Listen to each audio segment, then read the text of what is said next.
नमस्कार दोस्तों, स्वागत है आपका प्रगति एमपीपीएससी के यूट्यूब चैनल पर। अब हम अप्रैल 2022 में चर्चा में रहे महत्वपूर्ण मुद्दों को पढ़ेंगे। इसके अंतर्गत सबसे पहले हम राष्ट्रीय परिदृश्य को देख लेते हैं। राष्ट्रीय परिदृश्य के अंतर्गत सबसे पहली बात दिल्ली के तीनों नगर निगमों के एकीकरण से संबंधित है। हाल ही में केंद्र सरकार द्वारा दिल्ली के तीनों नगर निगमों, उत्तरी दिल्ली नगर निगम, दक्षिणी और पूर्वी दिल्ली नगर निगम का एकीकरण कर एकमात्र नगर निगम बना दिया है, वो है दिल्ली नगर निगम। कुछ कारणों को जान लेते हैं। एक बात यह है इसमें कि दिल्ली विधानसभा द्वारा वर्ष 2011 में यह विभाजन किया गया था। अब हम उन कारणों को जानने की कोशिश करते हैं जिनके आधार पर केंद्र सरकार द्वारा यह एकीकरण किया गया है। तो इसमें पहला कारण यह है कि संसाधनों की कमी के कारण इन नगर निगमों को आर्थिक मुश्किलों का सामना करना पड़ रहा था, क्योंकि तीनों नगर निगम होने से हर विभाग में एक के स्थान पर 3-3 अधिकारियों की नियुक्ति करनी पड़ती थी। तो पहला कारण हो गया आर्थिक। दूसरी बात इसमें यह है कि नीतियों में एकरूपता लाने के उद्देश्य से भी यह एकीकरण किया गया है। ठीक है, तो नीतियों में एकरूपता। ठीक है। तीसरी बात इसमें यह है कि नागरिकों को कुशल नागरिक सेवाएं प्रदान करना भी एक महत्वपूर्ण उद्देश्य रहा है इस एकीकरण के पीछे।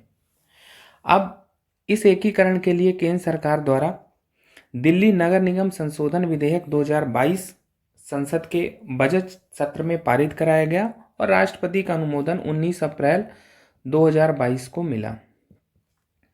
अब संशोधन के अनुसार एक बात यहाँ पर महत्वपूर्ण है, पूछी जा सकती है कि संशोधन अधिनियम के अनुसार सरकार से तात्पर्य क्या होगा। तो सरकार से तात्पर्य यहाँ पर केंद्र सरकार से होगा और नगर निगम का कामकाज महापौर के स्थान पर केंद्र सरकार द्वारा नियुक्त एक विशेष अधिकारी करेगा। ये देखना है, ये महत्वपूर्ण बात है, ये हमें ध्यान रखना है। सबसे महत्वपूर्ण बात तो यही है कि दिल्ली के तीनों नगर निगमों का एकीकरण कर दिल्ली नगर निगम बनाया गया है। चलते हैं आगे और अगली बात देखते हैं। अगली बात प्रधानमंत्री संग्रहालय की स्थापना को लेकर है, जिसकी हाल ही में स्थापना नई दिल्ली में की गई 14 अप्रैल अंबेडकर जयंती के अवसर पर। क्या उद्देश्य है प्रधानमंत्री संग्रहालय की स्थापना का? तो भारत में अब तक के सभी प्रधानमंत्रियों की स्मृतियों को संजोना इसका महत्वपूर्ण उद्देश्य है। तो और क्या है कि भारत के अब तक के जो भी प्रधानमंत्री रहे हैं उनकी यादों को, उनकी स्मृतियों को संजोना, यानी इस संग्रहालय में सभी प्रधानमंत्रियों के बारे में बताया गया है। तो हमें ध्यान रखना है कि पूछा जा सकता है कि प्रधानमंत्री संग्रहालय की स्थापना कहाँ की गई? तो नई दिल्ली में। कब की गई? 14 अप्रैल अंबेडकर जयंती के अवसर पर। चलते हैं आगे और अगली एक महत्वपूर्ण जानकारी देखते हैं कि झारखंड के देवघर जिले में बाबा बैद्यनाथ मंदिर के निकट त्रिकुट पहाड़ियों में एक रोपवे दुर्घटना हो गई। अब ये रोपवे दुर्घटना कब की है? 10 अप्रैल की है और इसमें बताया जा रहा है कि तकनीकी खराबी के कारण 10 केबल कार आपस में टकरा गई। ठीक है, तो ये दुर्घटना ध्यान रखना, अगर ये पूछा जाता है हमारे एग्जाम में कि त्रिकुट पहाड़ियाँ, ये झारखंड का देवघर जिला। ठीक है, तो ये बातें ध्यान रखते हैं। चलते हैं आगे और अगली जानकारी देखते हैं। अगली जानकारी राष्ट्रीय ग्राम स्वराज अभियान के बारे में है। अभी ये चर्चा में क्यों रहा? क्योंकि केंद्रीय मंत्रिमंडल ने इसे 4 वर्ष और बढ़ाए जाने की मंजूरी दे दी है। ठीक है, अगर हम राष्ट्रीय ग्राम स्वराज अभियान के बारे में जानें तो इसका प्रारंभ 2018 में हुआ था और 2018-19 से 2021-22 की अवधि के लिए यह प्रारंभ किया गया था। अभी जैसा कि हमने बात की कि इसे 4 वर्ष की अवधि के लिए और बढ़ा दिया गया, तो ये इसका जो बढ़ा हुआ समय है वो कब से कब है? 1 अप्रैल 2022 से 31 मार्च 2026 तक रहेगा। 1 अप्रैल 2022 से 31 मार्च 2026 तक रहेगा। अब अगर हम राष्ट्रीय ग्राम स्वराज के बारे में, ग्राम स्वराज अभियान के बारे में कुछ बातें जाने, तो जैसा कि हमने जाना कि इसका प्रारंभ 2018 से है। क्या उद्देश्य है? पंचायती राज संस्थाओं की शासन क्षमताओं का विकास करना इसका प्रमुख उद्देश्य है और इसके लिए नोडल मंत्रालय क्या है? पंचायती राज मंत्रालय। तो पूछा जा सकता है इसके बारे में। एक तो सबसे महत्वपूर्ण है इसका कंटेक्स्ट की पूछा जाएगा कि हाल ही में कितने वर्ष और बढ़ाने की बात कही गई है? तो 4 वर्ष। कब से कब तक? 1 अप्रैल 2022 से 31 मार्च 2026 तक। राष्ट्रीय ग्राम स्वराज अभियान के बारे में पूछा जा सकता है कि कब प्रारंभ हुआ। ठीक है, कौन सा मंत्रालय नोडल मंत्रालय है? तो ये बातें ध्यान रखनी है। चलते हैं आगे। अगली जानकारी आपराधिक प्रक्रिया पहचान अधिनियम 2022 के बारे में है। The criminal procedure identification act 2022। इस अधिनियम को लाने का क्या उद्देश्य है? अपराधियों एवं दोषियों की सही पहचान करने हेतु ये अधिनियम पारित कराया गया। कब पारित कराया गया? ये अप्रैल 2022 में पारित हुआ है। लोकसभा में 4 अप्रैल को, राज्यसभा में 6 अप्रैल को और राष्ट्रपति का अनुमोदन इसे 19 अप्रैल को मिला। इसने बंदियों की पहचान अधिनियम 1920 की जगह ली है। तो ये 2 बातें महत्वपूर्ण हैं, ये ध्यान रखना है। पूछा जा सकता है कि आपराधिक प्रक्रिया पहचान अधिनियम किससे संबंधित है? तो अपराधियों एवं दोषियों की सही पहचान। और इसने किस एक्ट की जगह ली है? तो ये ध्यान रखना है। अब हम इस अधिनियम की कुछ विशेषताएं देख लेते हैं। इस अधिनियम की विशेषताओं के अंतर्गत पहली विशेषता क्या है कि पहले क्या होता था, 1920 का भी हमने कहा कि 1920 के अधिनियम की इसने जगह ली है। तो 1920 के पुराने अधिनियम के तहत केवल ऐसे कैदियों की सीमित जानकारी, फिंगरप्रिंट, फुटप्रिंट एकत्र करने का अधिकार पुलिस को प्राप्त था जो या तो दोषी साबित हो चुके हैं या वो सजा काट रहे हैं।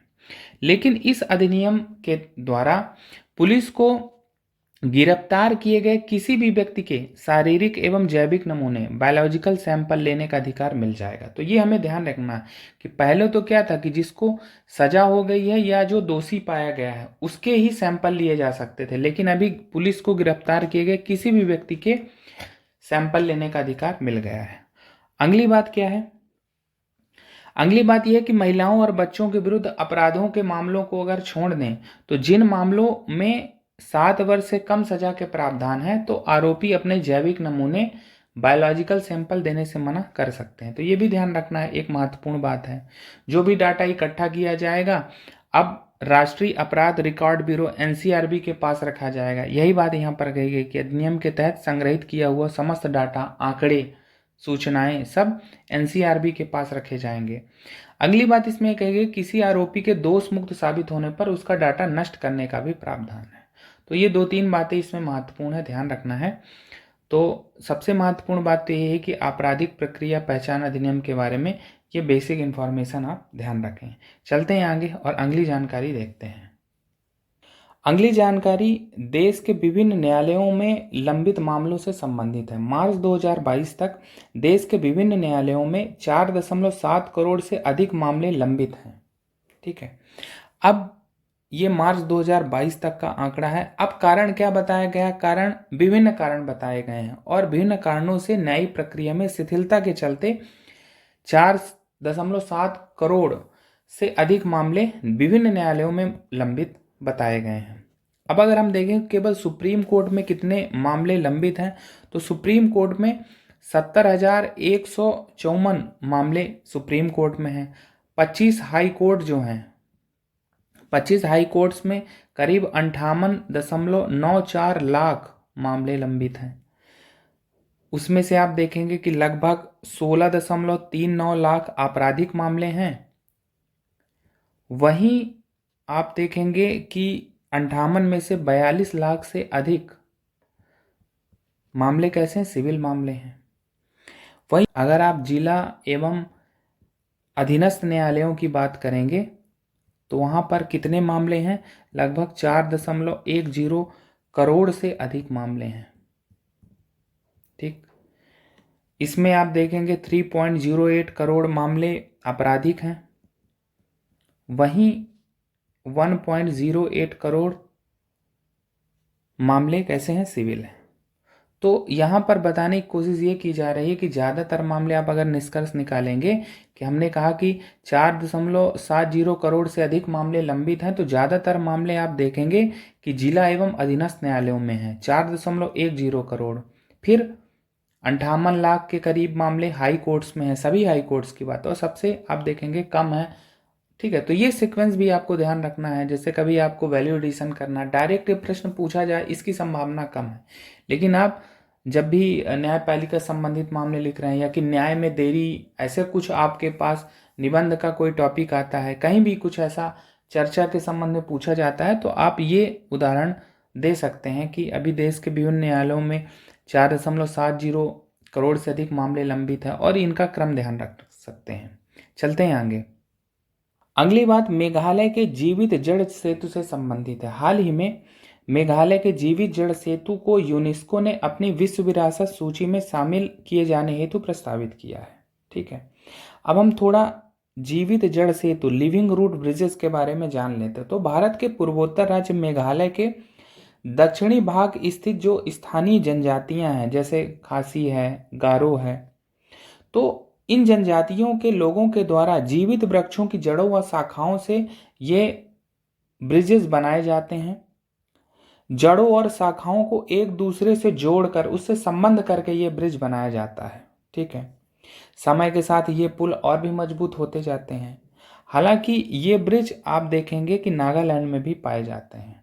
महत्वपूर्ण बात यह है कि अगर ये पूछा जाएगा जीवित जड़ सेतु के बारे में, तो मेघालय के जीवित जड़ सेतु को यूनेस्को ने अपनी विश्व विरासत सूची में शामिल किए जाने हेतु प्रस्तावित किया है। वहाँ के सीएम ने रिक्वेस्ट किया था, उसी की प्रतिक्रिया में यूनेस्को ने ये किया है। तो हमें ये बात ध्यान रखना है।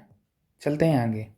अब हम अंतर्राष्ट्रीय परिदृश्य में कुछ महत्वपूर्ण बातें देख लेते हैं जो हमारी परीक्षा के दृष्टि से महत्वपूर्ण है। जैसे पहली बात है भारत अमेरिका आभासी शिखर सम्मेलन के बारे में, वर्चुअल वार्ता के बारे में, जो 11 अप्रैल 2022 को हुई और भारत के प्रधानमंत्री और अमेरिकी राष्ट्रपति जो कि जो बाइडेन है उनके बीच हुई।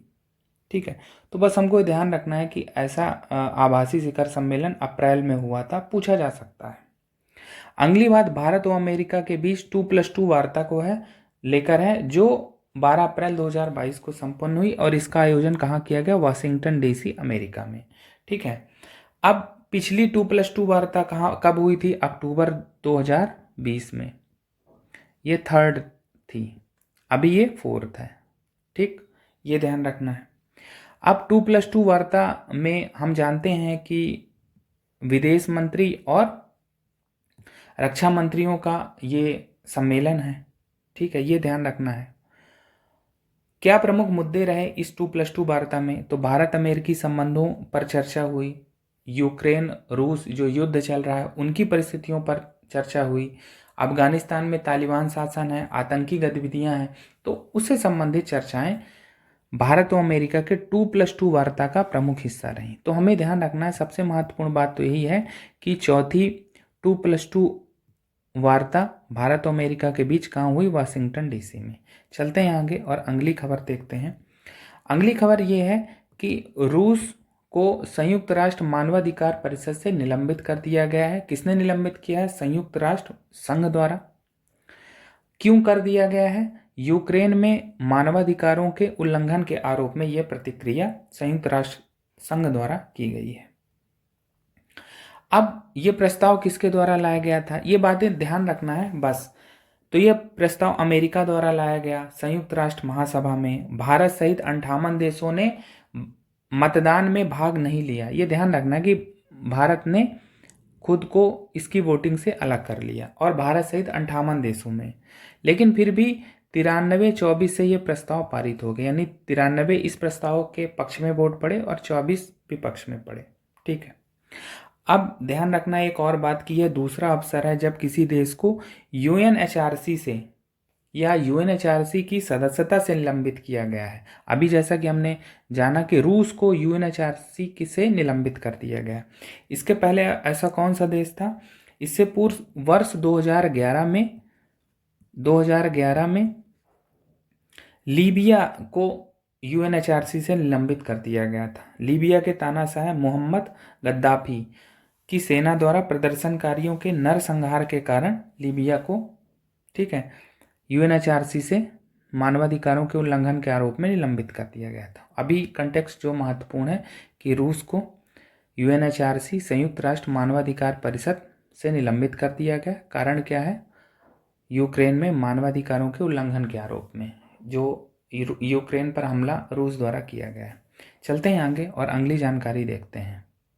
अगली जानकारी नेपाली प्रधानमंत्री की भारत यात्रा से संबंधित है। नेपाल के प्रधानमंत्री शेर बहादुर देउबा की भारत यात्रा कब होती है? 1 से 3 अप्रैल 2022।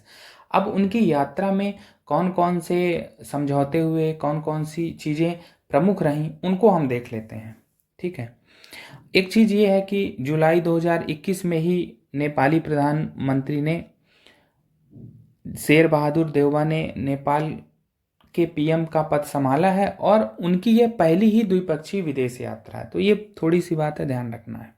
अब इसमें सबसे महत्वपूर्ण जो समझौते हुए या जिनका प्रमुख बातें रहे उनको देखते हैं। तो भारत के सहयोग से निर्मित है सोलू कॉरिडोर ट्रांसमिशन लाइन, ठीक है।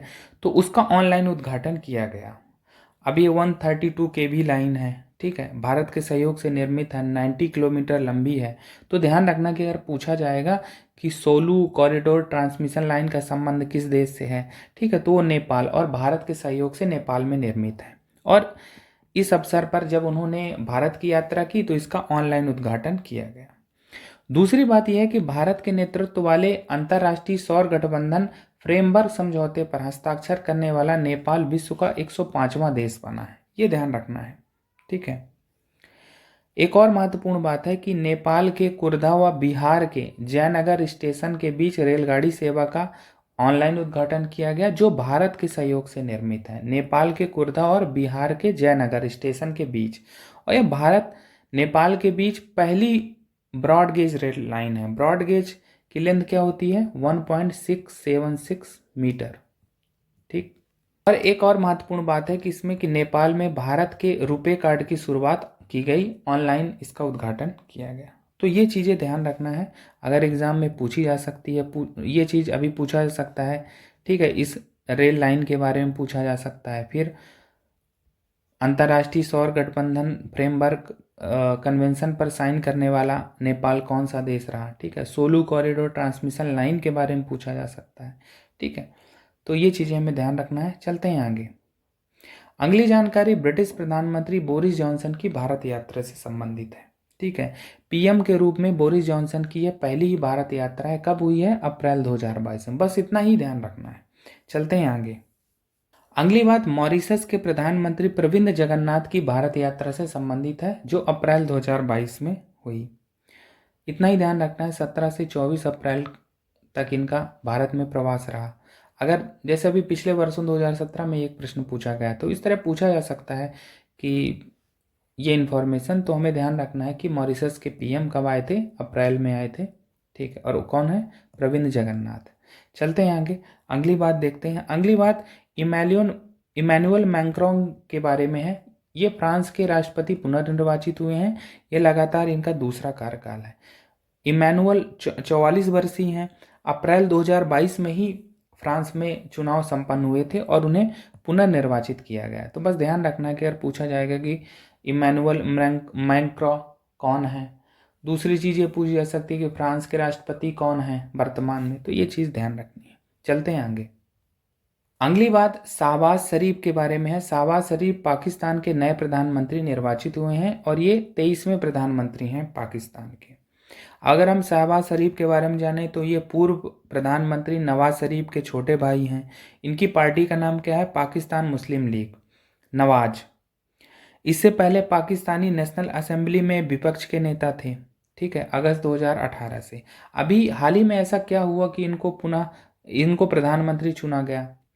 तो पाकिस्तान में जो इमरान सरकार थी तो उनके विरुद्ध अविश्वास प्रस्ताव लाया गया।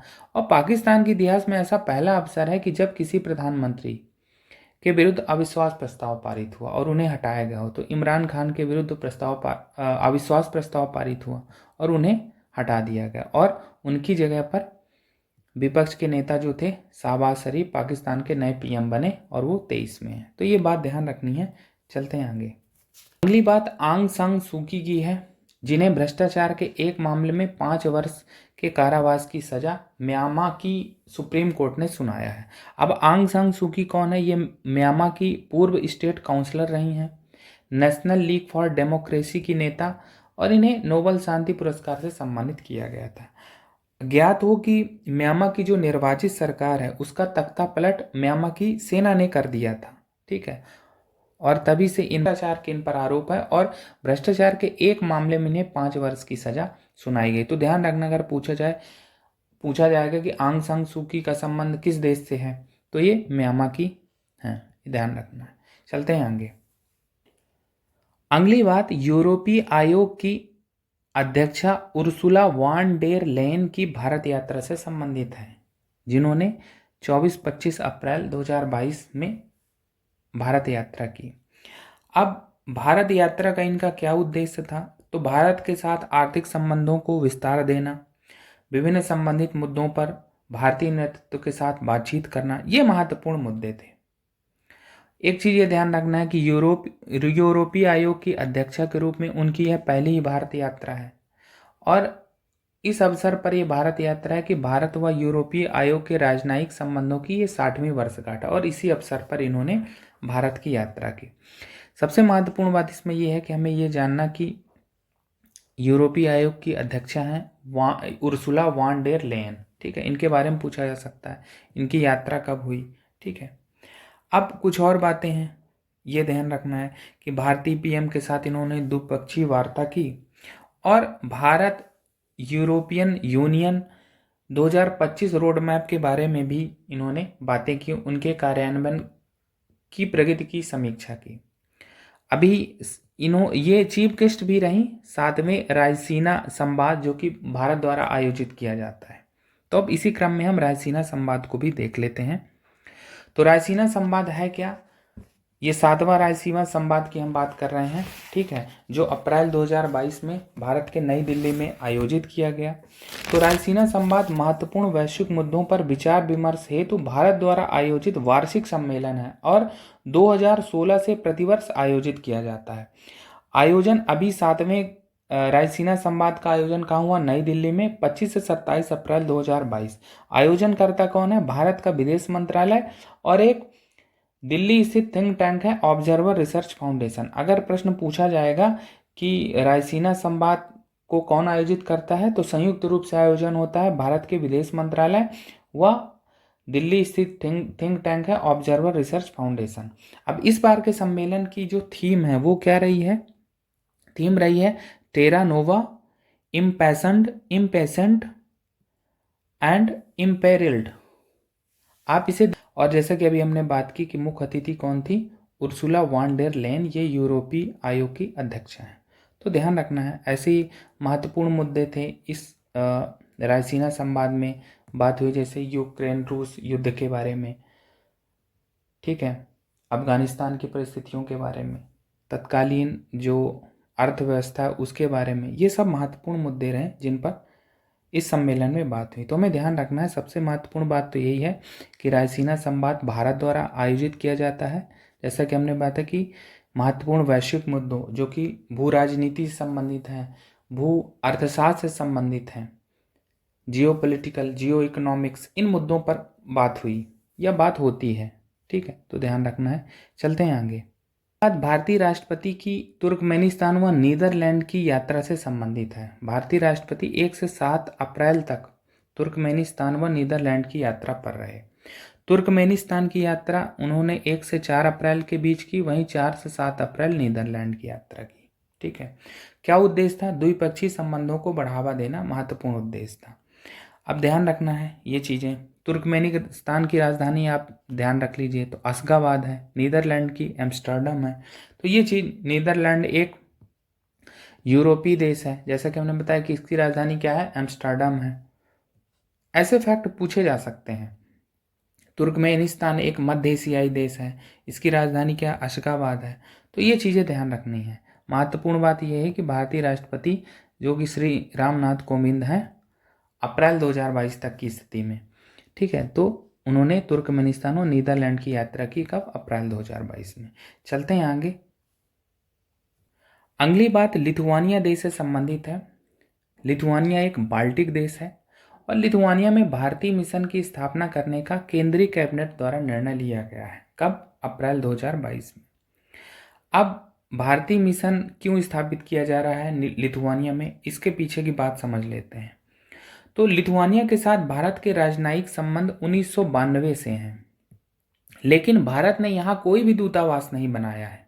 ठीक है, पोलैंड में जो हमारा भारतीय दूतावास है उसी से हम यहाँ के भी काम कर रहे हैं। ठीक है, तो पोलैंड स्थित जो भारतीय दूतावास है लिथुआनिया के लिए भी वो सेवाएं प्रदान करता है। किस देश की बात कही हमने? पोलैंड में जो हमारा दूतावास है। लेकिन लिथुआनिया ने भारत में अपना दूतावास बना रखा है वर्ष 2008 से ही, ये ध्यान रखना है। तो लिथुआनिया में भारतीय मिशन की स्थापना जो हम कर रहे हैं, इससे क्या होगा, दोनों देशों के बीच राजनयिक संबंधों में प्रगाढ़ता आएगी, द्विपक्षीय व्यापार में वृद्धि होगी। तो यही एक महत्वपूर्ण उद्देश्य है लिथुआनिया में भारतीय मिशन की स्थापना के केंद्रीय कैबिनेट के निर्णय से। तो इस प्रकार से ये बात हमें ध्यान रखने की, पूछा जा सकता है हमारे एग्जाम में कि हाल ही में किस देश में भारतीय मिशन की स्थापना की गई, तो वो लिथुआनिया होगा। अप्रैल 2022 करंट अफेयर सीरीज के अंतर्गत आज हम विज्ञान एवं प्रौद्योगिकी एवं आर्थिक परिदृश्य को पढ़ेंगे। विज्ञान एवं प्रौद्योगिकी के अंतर्गत सबसे पहली बात रूस की अंतर महाद्वीपीय बैलिस्टिक मिसाइल सरमत के बारे में है।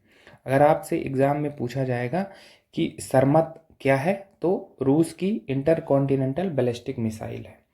हाल ही में रूस द्वारा इसका सफल परीक्षण किया गया 20 अप्रैल को, और इसे रूस यूक्रेन युद्ध की परिस्थितियों से जोड़कर देखा जा रहा है। तो ये चर्चा में इसीलिए रही है सरमत, ध्यान रखना है। अगली बात कॉमेट C2014 UN-271 के बारे में है। ये अभी तक का ज्ञात सबसे बड़ा क्षुद्रग्रह है और हाल ही में नासा के हब्बल टेलीस्कोप द्वारा इसकी खोज की गई। नासा के हब्बल टेलीस्कोप ने अब तक के सबसे बड़े क्षुद्रग्रह को खोजने की घोषणा की है। कब? 20 अप्रैल 2022 में, ये ध्यान रखना है। अब हमने कहा कि सबसे बड़ा ज्ञात क्षुद्रग्रह है, तो इसकी जो लंबाई है वो लगभग 80 मील है, ठीक है। और इससे पहले जो था कॉमेट C2002 VQ94, इसकी लंबाई 60 मील थी। अभी तक ये सबसे बड़ा क्षुद्रग्रह था। अब कौन हो गया है?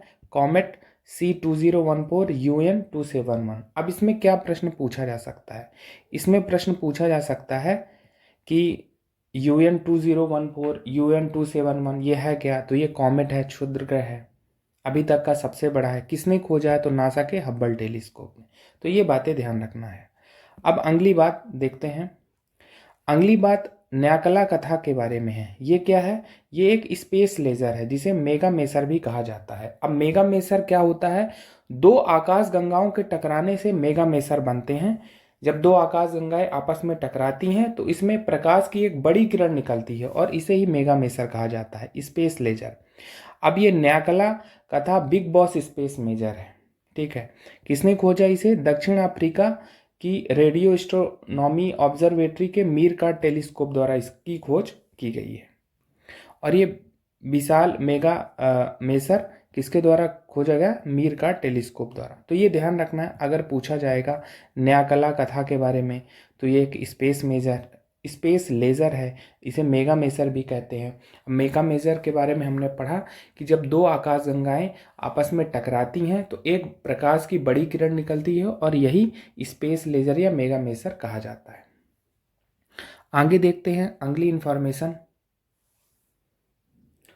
अगली बात EPRS हुआ PADM के बारे में है। ये क्या है? ये पिनाका रॉकेट प्रणाली का उन्नत संस्करण है। EPRS का फुल फॉर्म क्या है? Enhanced Pinaka MK1 rocket system, और PADM का पिनाका एरिया डेनियल म्यूनिशंस। अभी हाल ही में चर्चा में क्यों रहे हैं? क्योंकि DRDO द्वारा इनका सफल परीक्षण किया गया है। रक्षा अनुसंधान एवं विकास संगठन द्वारा इनका सफल परीक्षण किया गया। कब किया गया? मार्च अप्रैल 2022 में पोखरण फायरिंग रेंज में। तो इसी कारण ये चर्चा में रहे हैं। अब हमारे एग्जाम में पूछा जा सकता है EPRS के बारे में।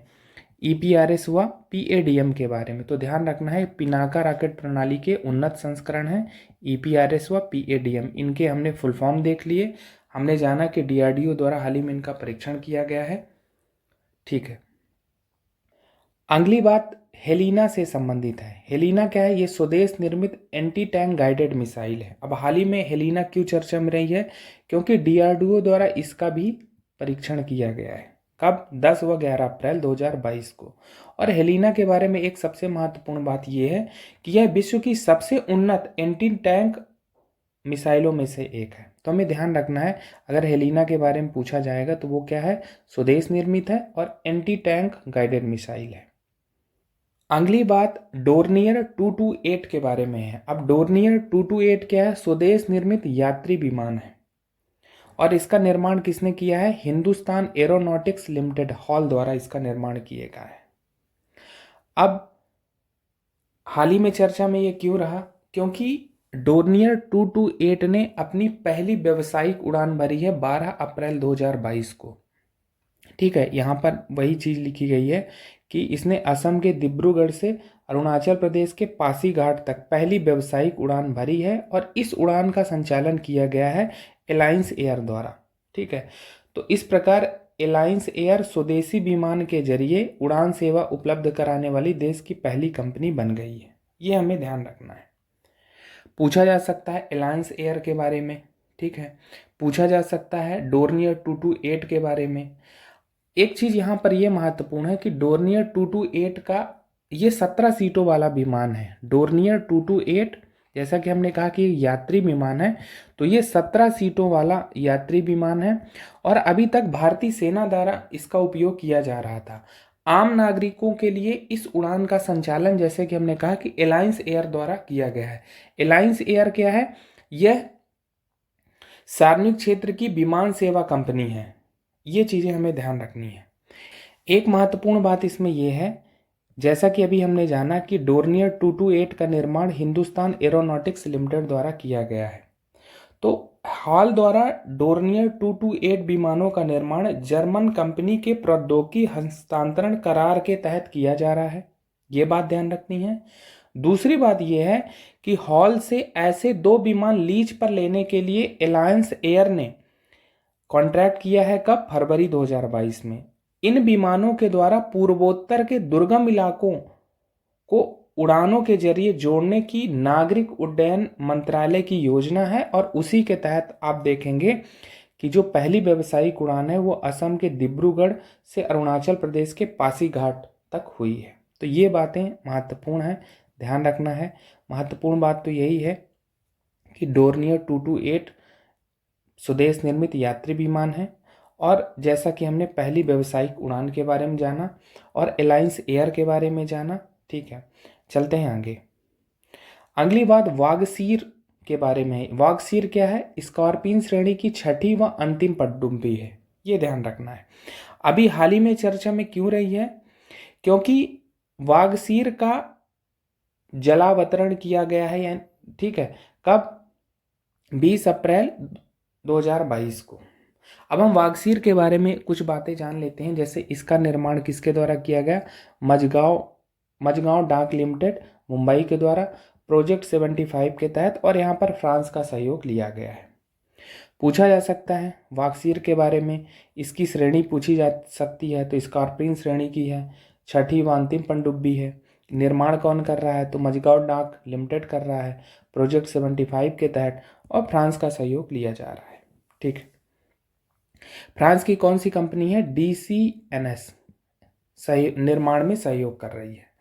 अब हम जैसे कि जानते हैं कि ये वागसीर छठी स्कॉर्पियन श्रेणी की छठी पनडुब्बी है। तो अन्य 5 कौन कौन सी हैं?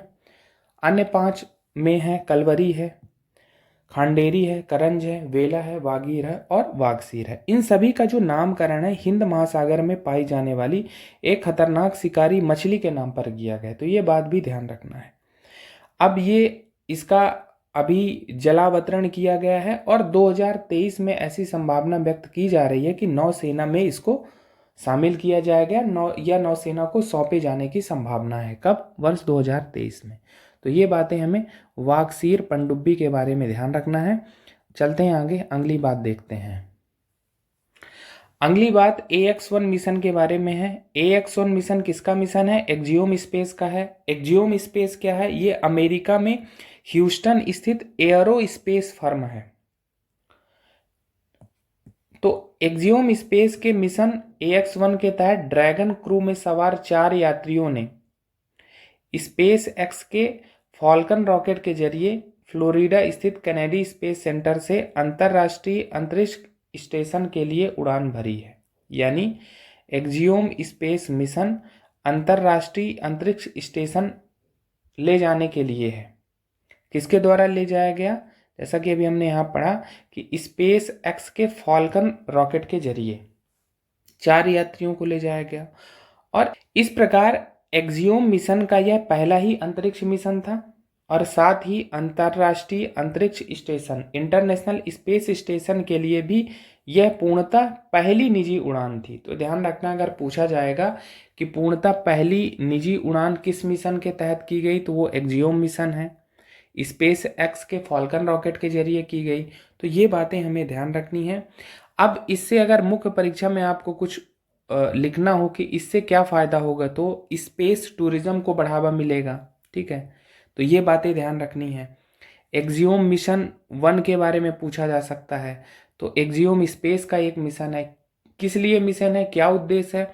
अंतर्राष्ट्रीय स्पेस स्टेशन ले जाने के लिए ये मिशन था। तो ये बातें ध्यान रखनी है। चलते हैं आगे। अब हम अप्रैल 2022 में चर्चा में रहे आर्थिक परिदृश्य को देख लेते हैं। इसमें सबसे पहली बात HDFC लिमिटेड के HDFC बैंक में विलय को लेकर है। HDFC लिमिटेड देश में सबसे बड़ी आवास वित्त कंपनी है, ये ध्यान रखना है। देश में सबसे बड़ी आवास वित्त कंपनी, और HDFC बैंक ये निजी क्षेत्र का बैंक है और HDFC लिमिटेड का विलय कर दिया गया है HDFC बैंक में।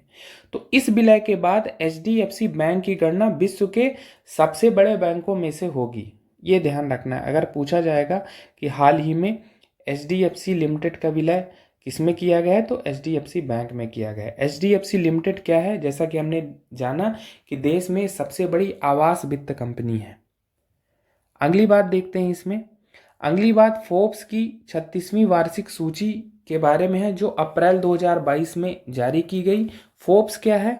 फोर्ब्स अमेरिकी वाणिज्यिक पत्रिका है। अब इस पत्रिका के अनुसार विश्व के शीर्ष 10 अरबपतियों के बारे में हम जान लेते हैं, और ये 11 मार्च 2022 की स्थिति तक इनका आकलन किया गया है। तो विश्व के शीर्ष 10 अरबपतियों में पहले स्थान पर एलन मस्क हैं, स्पेस एक्स इनकी कंपनी है, और इनकी संपत्ति, जैसा कि हम बताएं कि संपत्ति का आकलन 11 मार्च 2022 की स्थिति के अनुसार है, तो इनकी संपत्ति $219 अरब आंकी गई है। वहीं दूसरे स्थान पर अमेजन के जेफ बेजोस हैं, और तीसरे स्थान पर बर्नार्ड अर्नॉल्ट हैं, ये फ्रांसीसी व्यवसायी हैं। वहीं भारत के मुकेश अंबानी को 10वां स्थान दिया गया है, और ये इनकी संपत्ति का आकलन $90.7 अरब किया गया है। कुछ और भी इसमें बातें महत्वपूर्ण है, जैसे विश्व में अरबपतियों की कुल संख्या जो अभी 36वीं रिपोर्ट है उसमें कितनी है, 2668 है। और इसमें बताया गया है कि सर्वाधिक अमीर 735 अमेरिका के हैं। दूसरे नंबर पर चीन है, 607 अरबपति चीन के हैं। वहीं भारत का स्थान तीसरे नंबर पर है, भारत 3rd पोजीशन पर है, और भारत में अरबपतियों की संख्या कितनी है, 166। जबकि पिछले वर्ष अगर हम बात करें तो विश्व में अरबपतियों की कुल संख्या कितनी थी, 2755, यानी इस वर्ष घटी है। कितना घटी है, 87 कम हुई है। भारत में पिछले वर्ष कितने अरबपति थे, 140 थे, अभी इस बार कितने हो गए, 166, यानी भारत में अरबपतियों की संख्या बढ़ी है। तो ये बातें महत्वपूर्ण है। सबसे महत्वपूर्ण बात तो इसमें यही है कि अगर पूछा जाएगा कि फोर्ब्स की रिपोर्ट के अनुसार विश्व के शीर्ष स्थान पर कौन है अरबपतियों की, अरबपति के मामले में, तो वो है एलन मस्क, और भारत में मुकेश अंबानी। तो ये बात ध्यान रखना है। चलते हैं आगे। अगली बात विदेश व्यापार नीति 2015-20 को 30 सितंबर 2022 तक बढ़ाने के केंद्र सरकार के निर्णय से संबंधित है। हाल ही में केंद्र सरकार द्वारा विदेश व्यापार नीति 2015-20 को 30 सितंबर 2022 तक बढ़ा दिया गया है। अब हम विदेश व्यापार नीति के बारे में कुछ मूलभूत बातें जान लेते हैं। तो विदेश व्यापार नीति की घोषणा सरकार द्वारा सामान्य रूप से प्रत्येक 5 वर्ष में की जाती रही है। फॉरेन ट्रेड पॉलिसी 2015 से 20 की घोषणा वर्ष 2015 में की गई थी। नई नीति की घोषणा 2020 में की जानी थी, लेकिन कोरोना महामारी के चलते ऐसा नहीं किया जा सका। तो 2015 से 20 की नीति को ही 1 वर्ष के लिए आगे बढ़ा दिया गया। कब तक? 31 मार्च 2021 तक। पुनः इसे 6 माह में वृद्धि 2 बार की गई और अब पुनः 6 माह की वृद्धि इसमें की गई है। तो ये ध्यान रखना है, अगर पूछा जाएगा कि विदेश व्यापार नीति फॉरेन ट्रेड पॉलिसी 2015 से 20 को कब तक के लिए बढ़ा दिया गया है, तो ध्यान रखना है 30 सितंबर 2022 तक। चलते हैं आगे, अगली बात देखते हैं। अगली बात क्वार जल विद्युत परियोजना से संबंधित है। ये परियोजना अभी चर्चा में क्यों रही है? क्योंकि हाल ही में केंद्र सरकार द्वारा क्वार जल विद्युत परियोजना को मंजूरी दी गई है। अब ये क्वार जल विद्युत परियोजना कहाँ है? जम्मू कश्मीर में चिनाब नदी पर है। जम्मू कश्मीर का एक जिला है किश्तवाड़ जिला, वहीं है ये। अब ये 540 मेगावाट की जल विद्युत परियोजना है। इसकी अनुमानित लागत कितनी आनी है? 4,526.12 करोड़ रुपए आने वाली है। केंद्रीय विद्युत मंत्रालय के अनुसार क्वार जल विद्युत परियोजना को पूरा करने में लगभग 54 महीने का 54 मंथ्स का समय लगने वाला है और इसमें ऐसा अनुमान लगाया गया है कि 1975 मिलियन यूनिट बिजली का उत्पादन किया जा सकता है और 2500 लोगों को प्रत्यक्ष अप्रत्यक्ष रूप से रोजगार भी मिलेगा। अब एक बात इसमें यह है महत्वपूर्ण कि इस योजना का क्रियान्वयन कौन कर रहा है? तो इस योजना का क्रियान्वयन Chenab valley power projects limited द्वारा किया जा रहा है। सबसे महत्वपूर्ण बात यही है कि अगर पूछा जाएगा कि हाल ही में क्वार जल विद्युत परियोजना का उद्घाटन किया गया है या केंद्र की मंजूरी मिली है, तो ये किस राज्य से संबंधित है? तो जम्मू कश्मीर से। किस नदी से संबंधित है? तो चिनाब नदी। चलते हैं आगे। अगली बात अवसर योजना से संबंधित है। अवसर का फुल फॉर्म है airport as venue for the skilled artisans of the region. Hindi रूपांतरण है इसका, क्षेत्र के कुशल कारीगरों के लिए स्थल के रूप में हवाई अड्डे। अब अवसर योजना का प्रारंभ किया गया है अप्रैल 2022 में भारतीय विमानपत्तन प्राधिकरण AAI द्वारा। क्या उद्देश्य है? महिलाओं कारीगरों की प्रतिभा को प्रोत्साहन देना व उन्हें उचित अवसर प्रदान करना। अब हम अवसर योजना के बारे में जानते हैं कि इसका क्रियान्वयन कैसे होगा, क्या मतलब है इसका। तो इस योजना के तहत भारत में विमानपत्तन प्राधिकरण द्वारा संचालित प्रत्येक हवाई अड्डे पर 100 से 200 वर्ग फीट का क्षेत्र निर्धारित किया गया है। महिलाओं द्वारा संचालित स्वयं सहायता समूहों को एक एक करके 15-15 दिनों की अवधि के लिए यह स्थान आवंटित किया जाएगा और आवंटित स्थलों पर अपने उत्पादों का प्रदर्शन एवं विपणन यह सेल्फ हेल्प ग्रुप्स या स्वयं सहायता समूह कर सकेंगे। तो ये बातें ध्यान रखनी है कि अवसर योजना कौन चला रहा है, कब प्रारंभ हुई, कौन कौन से इसके हितग्राही हैं और क्या मतलब है इसका। ठीक है, चलते हैं आगे।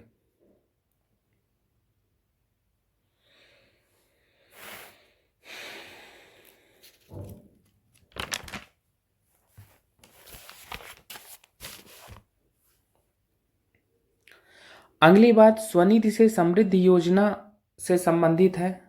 हाल ही में केंद्र सरकार द्वारा स्वनिधि से समृद्धि योजना के द्वितीय चरण की शुरुआत की गई और इसका विस्तार 126 अन्य शहरों में किया गया।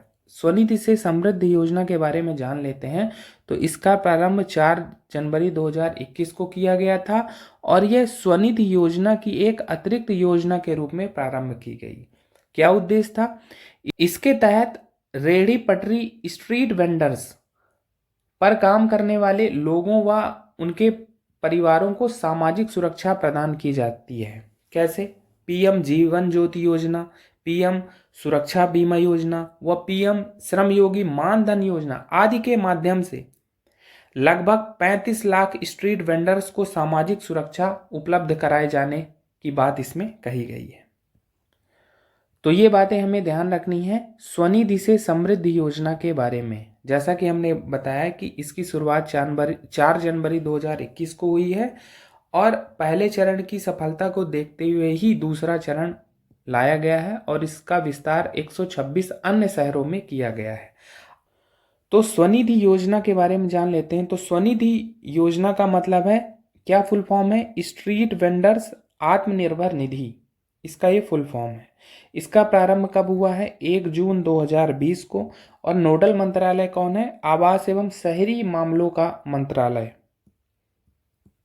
ये इसका नोडल मंत्रालय है। अब क्या उद्देश्य है?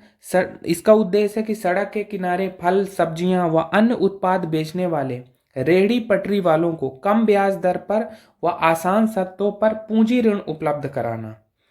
इस योजना के तहत रेहड़ी पटरी वालों को 10,000 रुपए का ऋण, ध्यान रखना है, स्वनिधि योजना के तहत कितना मिल रहा है? 10,000 का ऋण, 10,000 का ऋण उपलब्ध कराया जाता है अपने कारोबार को प्रारंभ करने हेतु, और उन्हें 1 वर्ष के भीतर किस्तों में चुकाना पड़ता है। अगर समय पर कोई स्ट्रीट वेंडर ऋण चुकाता है तो जो 7% का वार्षिक ब्याज उस पर लिया जाता है तो उसको वापस ट्रांसफर कर दिया जाता है उसके अकाउंट में सब्सिडी के रूप में। तो ये ध्यान रखना है। महत्वपूर्ण बात यह है कि स्वनिधि योजना किसके बारे में है, कब प्रारंभ की गई, जैसा कि हमने बात की कि 2020 में प्रारंभ हुई। किसके लिए है? ये स्ट्रीट वेंडर्स के लिए है, सड़क के किनारे फल, सब्जियां, अन्य उत्पाद बेचने वालों के लिए। 1 साल में कितना ऋण मिलता है? 10,000 का। ठीक, अगर आपने समय पर लोन दे दिया और किस्तों में, तो फिर जो आपसे ब्याज लिया जा रहा था उसको सब्सिडी के रूप में वापस कर दिया जाएगा। तो ये बातें स्वनिधि योजना में है। चलते हैं आगे। अगली बात अटल इनोवेशन मिशन के बारे में। हाल ही में केंद्रीय सरकार ने, केंद्रीय मंत्रिमंडल ने अटल इनोवेशन मिशन को मार्च 2023 तक जारी रखने का निर्णय लिया है। अब हम अटल इनोवेशन मिशन के बारे में जान लेते हैं। तो अटल इनोवेशन मिशन का प्रारंभ कब हुआ? 2016 में। किसके द्वारा? नीति आयोग के द्वारा। क्या उद्देश्य था इसका? देश में नवाचार व उद्यमिता की संस्कृति को बढ़ावा देना। ठीक है। और अगर हम देखें कि इसके अंतर्गत क्या चीज़ें की गई हैं, तो आप देखेंगे कि 10,000 अटल टिंकरिंग लैब की स्थापना की गई है। क्यों? स्कूलों में रचनात्मकता लाने के लिए। फिर विश्वविद्यालय व उद्योगों में उद्यमिता को बढ़ावा देने हेतु अटल इनक्यूबेशन सेंटर्स बनाए गए हैं। तो ये सब बातें अटल इनोवेशन मिशन के तहत हैं। महत्वपूर्ण बात यही है, अटल इनोवेशन मिशन कब प्रारंभ हुआ? तो 2016 में। किसने प्रारंभ किया? नीति आयोग ने। क्या उद्देश्य है? देश में नवाचार व उद्यमिता की संस्कृति को बढ़ावा देना। हाल ही में चर्चा में क्यों रहा है? क्योंकि अटल इनोवेशन मिशन को मार्च 2023 तक जारी रखने का निर्णय केंद्रीय मंत्रिमंडल द्वारा लिया गया है। चलते हैं आगे, अगली बात देखते हैं। अगली बात ECTA के बारे में है। ECTA का मतलब है economic cooperation and trade agreement, जो कि भारत व ऑस्ट्रेलिया के बीच हाल ही में संपन्न हुआ है। आर्थिक सहयोग और व्यापार समझौता। पूछा जा सकता है कि हाल ही में किन 2 देशों के बीच आर्थिक सहयोग और व्यापार समझौता संपन्न हुआ? तो वो होंगे भारत और ऑस्ट्रेलिया। क्या उद्देश्य है? द्विपक्षीय व्यापार को बढ़ावा देना। अब ये कब समझौता हुआ? 2 अप्रैल 2022 को।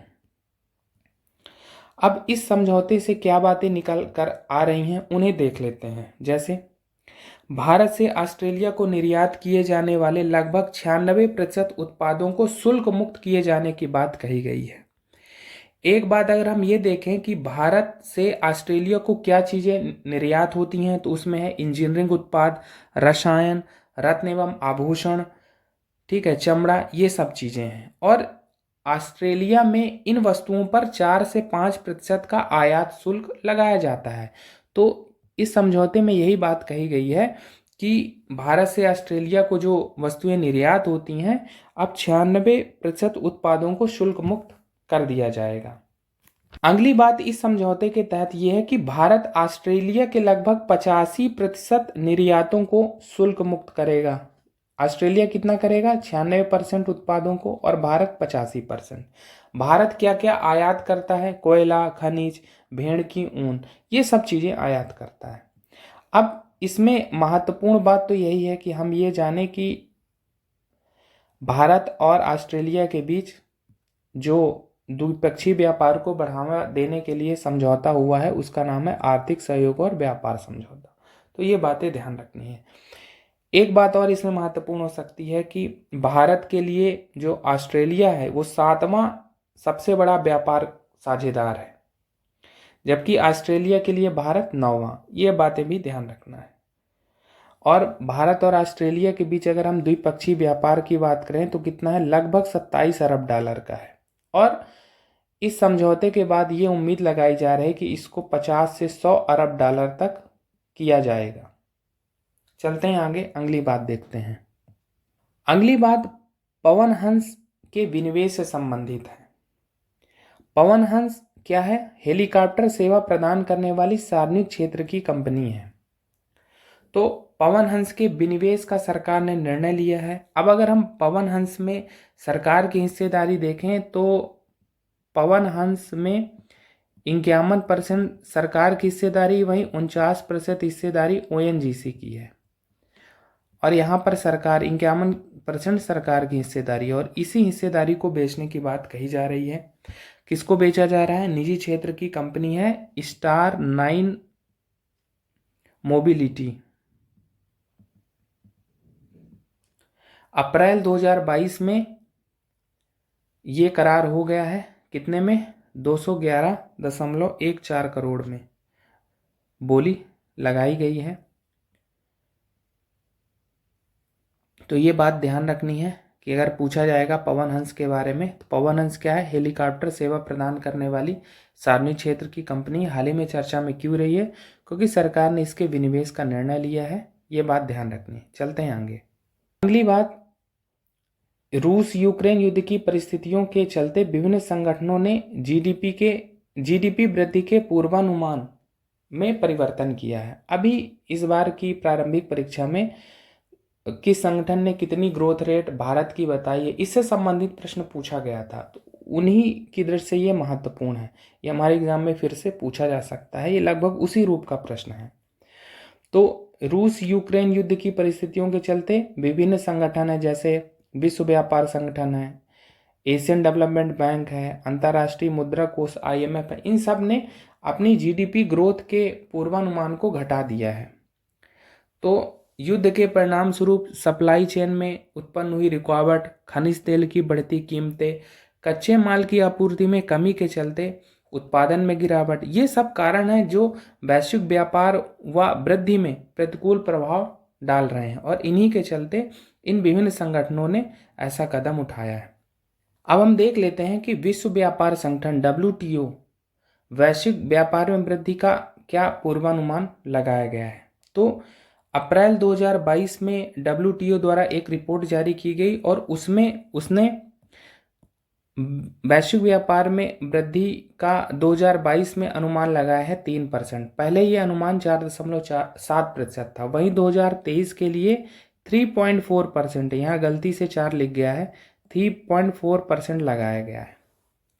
अगर हम एशियन डेवलपमेंट बैंक की बात करें तो एशियन डेवलपमेंट आउटलुक रिपोर्ट जो कि अप्रैल 2022 में जारी है, उसमें ये जीडीपी वृद्धि के अनुमान लगाए गए हैं एशियन डेवलपमेंट बैंक द्वारा। तो भारत के संदर्भ में 2022 में ग्रोथ रेट कितनी रहनी है? 7.5, वहीं 2023 में 8%। अब अगर हम IMF की बात करें तो अंतर्राष्ट्रीय मुद्रा कोष, इसकी अप्रैल 2022 में जारी हुई है report, world economic outlook report, economic outlook report अप्रैल 2022 में जारी हुई है और इसने भारत के संदर्भ में जीडीपी वृद्धि का अनुमान 2022-23 के लिए 8.2% बताया है। पहले उसने जो जनवरी में आउटलुक रिपोर्ट जारी हुई थी तो पहले 9% बताया था, अब 8.2% है, यानी 0.8% घटा दिया है। वहीं 23-24 के लिए पहले 9% बताया था, अब उसने 6.9% कर दिया। वहीं वैश्विक जीडीपी वृद्धि के मामले में 2022 में ये ग्रोथ 3.8%, वहीं 2023 में 3.6 रहने की संभावना इस रिपोर्ट में व्यक्त की गई है। तो ये बातें अभी इस बार की प्रारंभिक परीक्षा की दृष्टि में पूछी गई थी तो महत्वपूर्ण है, जैसा कि आईएमएफ से ही संबंधित प्रश्न पूछा गया था कि उसने कितनी ग्रोथ रेट भारत की बताई है। तो ऐसे प्रश्न पूछे गए हैं तो आगे भी पूछे जा सकते हैं, तो इसी दृष्टि से हमने इन चीज़ों को रखने की कोशिश की है। अप्रैल 2022 करंट अफेयर सीरीज के अंतर्गत आज हम नियुक्तियों और निधन के कारण चर्चा में रहे महत्वपूर्ण व्यक्तित्वों को पढ़ेंगे। इसके बाद हम अप्रैल 2022 में प्रमुख पुरस्कारों और सम्मानों को जो चर्चा में रहे उनको पढ़ेंगे। सबसे पहले हम नियुक्तियों के कारण चर्चा में रहे महत्वपूर्ण व्यक्तित्वों को देख लेते हैं। इसमें सबसे पहला नाम के.एन. व्यास जी का है, कमलेश नीलकंठ व्यास। हाल ही में के.एन. व्यास जी को भारत के परमाणु ऊर्जा आयोग के अध्यक्ष के रूप में पुनर्नियुक्त किया गया है और इनके कार्यकाल में 1 वर्ष की वृद्धि की गई है। ज्ञात हो कि के.एन. व्यास जी वर्ष 2018 से ही भारत के परमाणु ऊर्जा आयोग के अध्यक्ष रहे हैं और इनका कार्यकाल 3 मई 2022 को समाप्त हो रहा था। जैसा कि अभी हमने बात की कि इनके कार्यकाल में पुनः 1 वर्ष की वृद्धि की गई है, तो बढ़ा हुआ कार्यकाल 3 मई 2023 तक रहेगा। एक और बात है जो के.एन. व्यास जी के बारे में हमें जाननी चाहिए कि परमाणु ऊर्जा आयोग के चेयरमैन रहने के साथ ही के.एन. व्यास जी भारत सरकार के परमाणु ऊर्जा विभाग के सचिव भी हैं। तो ये बातें हमें ध्यान रखना है। चलते हैं आगे, अगली बात देखते हैं। अगली बात सीताराम येचुरी से संबंधित है। हाल ही में भारतीय मार्क्सवादी कम्युनिस्ट पार्टी के महासचिव के रूप में सीताराम येचुरी की पुनर्नियुक्ति हुई है। सीताराम येचुरी 2015 से ही भारतीय मार्क्सवादी कम्युनिस्ट पार्टी के महासचिव रहे हैं। ये लगातार तीसरी बार महासचिव चुने गए हैं और इनकी जो नियुक्ति है वो 10 अप्रैल को हुई है। आगे नाम जो है विजय सांपला जी का है। विजय सांपला जी को हाल ही में राष्ट्रीय अनुसूचित जाति आयोग का अध्यक्ष पुनर्नियुक्त किया गया है। यह लगातार दूसरी बार है जब इस पद पर उनकी नियुक्ति हुई है। तो अगर ये पूछा जाएगा कि राष्ट्रीय अनुसूचित जाति आयोग के अध्यक्ष कौन है अप्रैल 2022 तक की स्थिति में, तो वो होंगे विजय सांपला।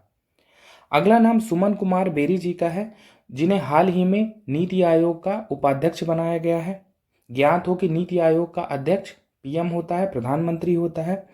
अब सुमन कुमार बेरी जी के बारे में अगर हम जानें तो ये अर्थशास्त्री हैं और इनका कार्यकाल 1 मई 2022 से प्रारंभ होगा और इन्होंने राजीव कुमार की जगह ली है। यानी नीति आयोग के इससे पहले अध्यक्ष कौन थे? राजीव कुमार, और वो 2017 से 22 तक नीति आयोग के उपाध्यक्ष रहे हैं। तो ये बातें हमें ध्यान रखनी है। अगर पूछा जाएगा कि हाल ही में नीति आयोग का उपाध्यक्ष किसे बनाया गया है तो वो होगा सुमन कुमार बेरी। अगली बात यूपीएससी के चेयरमैन को लेकर है। डॉक्टर मनोज सोनी को यूपीएससी का चेयरमैन बनाया गया है और इनका कार्यकाल 5 अप्रैल 2022 से 27 जून 2023 तक रहेगा और इन्होंने प्रदीप कुमार जोशी की जगह ली है। तो ये बातें हमें ध्यान रखनी है। अगर पूछा जाएगा कि यूपीएससी या संघ लोक सेवा आयोग के वर्तमान चेयरमैन कौन है तो अप्रैल 2022 की स्थिति तक डॉक्टर मनोज सोनी। अगली नियुक्ति राष्ट्रीय अल्पसंख्यक आयोग के अध्यक्ष से संबंधित है। इकबाल सिंह लालपुरा को, जो कि पंजाब कैडर के आईपीएस अधिकारी हैं, राष्ट्रीय अल्पसंख्यक आयोग के अध्यक्ष के रूप में इनकी पुनर्नियुक्ति की गई है और ये लगातार दूसरी बार राष्ट्रीय अल्पसंख्यक आयोग के अध्यक्ष बनाए गए हैं। तो ध्यान रखना है कि राष्ट्रीय अल्पसंख्यक आयोग के अध्यक्ष कौन हैं? इकबाल सिंह लालपुरा, जैसा कि हमने इन पर बात की कि पंजाब कैडर के आईपीएस अधिकारी रहे हैं। अगली नियुक्ति अजय कुमार सूद से संबंधित है। इन्हें भारत सरकार का प्रधान वैज्ञानिक सलाहकार नियुक्त किया गया है। अजय कुमार सूद भौतिक वैज्ञानिक हैं और उन्होंने के विजय राघवन की जगह ली है और यहाँ पर इनका कार्यकाल 3 वर्ष का होगा। ये बातें हमें इनके बारे में ध्यान रखनी है। अगर पूछा जाएगा कि भारत के प्रधान वैज्ञानिक सलाहकार कौन है तो अजय कुमार सूद। अगली बात जनरल मनोज पांडे से संबंधित है। इन्हें भारतीय थल सेना का प्रमुख बनाया गया है, चीफ ऑफ आर्मी स्टाफ, और ये भारतीय थल सेना के 32वें प्रमुख हैं। ये बात हमें ध्यान रखनी है। और इन्होंने किनका स्थान लिया है? एम नरवणे का इन्होंने स्थान लिया है। तो ध्यान रखना है कि चीफ ऑफ आर्मी स्टाफ कौन है? जनरल मनोज पांडे। अगली बात lieutenant general S Raju, V Rameshwaram Raju से संबंधित हैं। इन्हें हाल ही में भारतीय थल सेना का उप प्रमुख बनाया गया है, vice chief of army staff. तो ये बातें हमें ध्यान रखनी है। नियुक्तियों से संबंधित प्रश्न पूछे गए हैं पहले भी, अभी भी पूछे जा सकते हैं।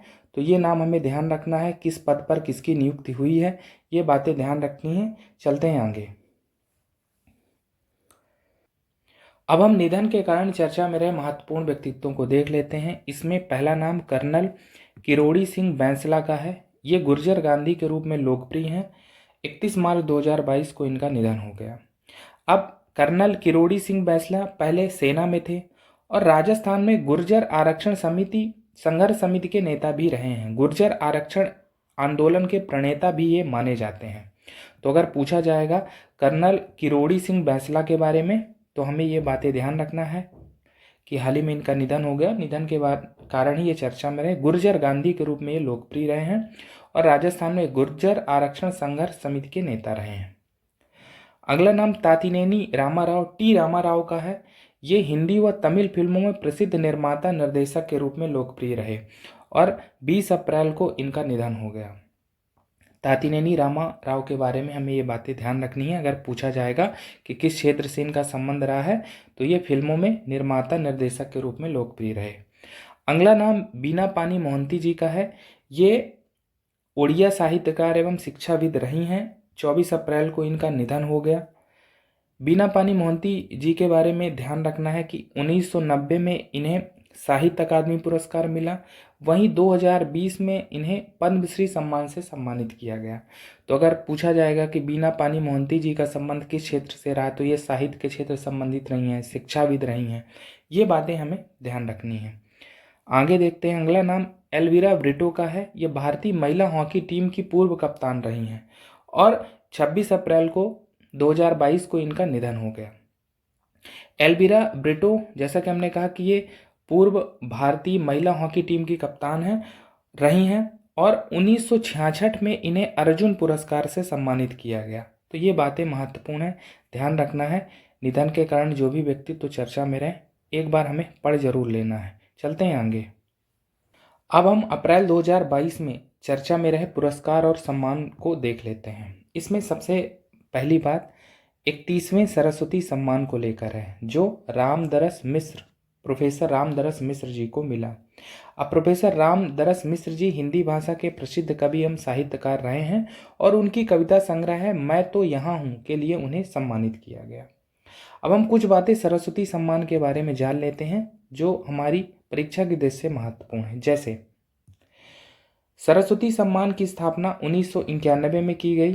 किसके द्वारा? के बिरला फाउंडेशन के द्वारा, और ये साहित्य के क्षेत्र में दिया जाता है। पुरस्कार राशि कितनी है? 15 लाख रुपए।